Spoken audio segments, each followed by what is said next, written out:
In a world where tradition and modernity increasingly collide, the Catholic Church stands at a unique crossroads.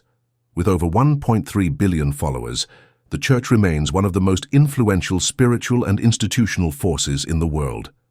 But what lies ahead for this ancient faith in an era defined by global crises, rapid technological advancement, and cultural shifts?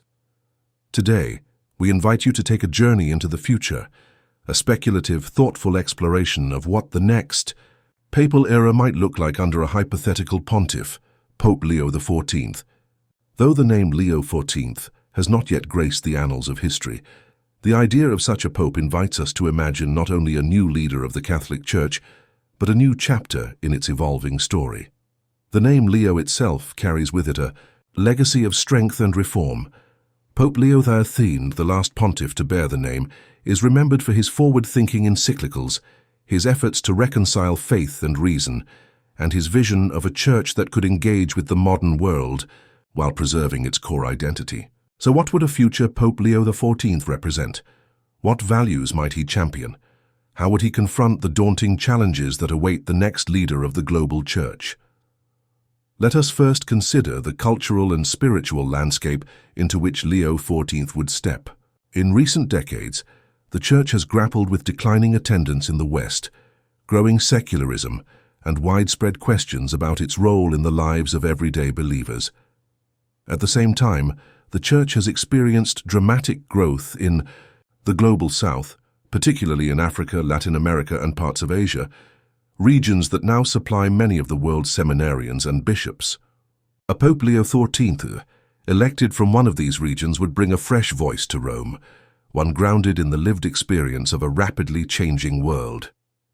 Imagine Leo XIV as a bridge builder, someone deeply rooted in Catholic tradition, yet unafraid to engage in meaningful dialogue with science, culture, and technology. Under his leadership, the Vatican might take unprecedented steps toward environmental justice, building on the legacy of Laudato Si and pushing for stronger global commitments to climate action. Leo XIV could become a papal figurehead for ecological conversion, not just preaching from the pulpit, but working hand in hand with activists, scientists, and indigenous communities to protect the planet. In terms of social justice, Leo XIV might embrace a radically inclusive vision of the Church, reaching out to the marginalized with new urgency and sincerity. Under his papacy, the Vatican could take bolder stances on migration, economic inequality, and the rights of minorities. He might amplify the Church's preferential option for the poor, not just in words, but through concrete reform, reallocation of church assets, expansion of humanitarian missions, and an overhaul of institutional structures that have long favored wealth and hierarchy. The future Pope Leo XIV might also approach the complex topic of gender and sexuality with unprecedented openness, choosing not to rewrite doctrine, but to reframe the conversation. He could convene global synods that give a voice to lay people, especially women, allowing them to contribute meaningfully to decision-making processes within the Church. We might see increased participation of women in leadership roles within the Vatican Curia and a more pastoral approach to the LGBTQ+ community, one rooted in accompaniment, compassion, and a true understanding of human dignity.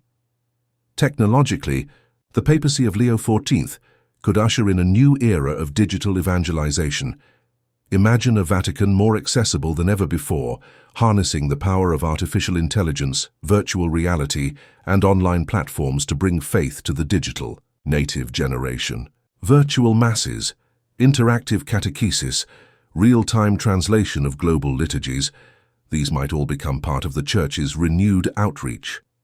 Under Leo XIV, the Vatican might finally embrace the full potential of modern communication without losing the sacredness of its mission. Yet even in this imagined future, Leo XIV would face profound challenges. The Church would still be navigating the aftershocks of past scandals, especially those involving clergy abuse and cover-ups. Healing this wound would require more than words. It would demand transparency, justice, and humility. Perhaps Leo XIV, understanding the damage inflicted upon generations, would institute sweeping reforms, independent oversight of abuse investigations, global safeguarding standards, and a commitment to survivor-led reconciliation efforts. He might also face resistance from within, a divided curia, ideological factions, and powerful traditionalists wary of reform. Like so many popes before him, Leo XIV would need to walk the tightrope between unity and progress, holding fast to the truths of the gospel while allowing the Spirit to breathe new life into an ancient institution. Ultimately, Pope Leo XIV's imagined reign invites us to ask deeper questions, not just about who the next pope might be, but about what kind of church we want to see in the decades to come.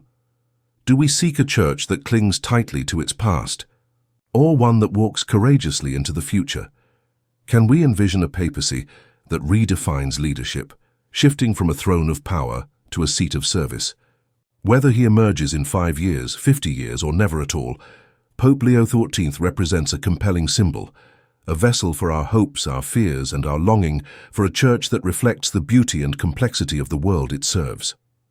This is not prophecy. It is not prediction. It is a mirror, a reflection of the questions we must ask and the values we must choose together. The story of Leo XIV, though unwritten,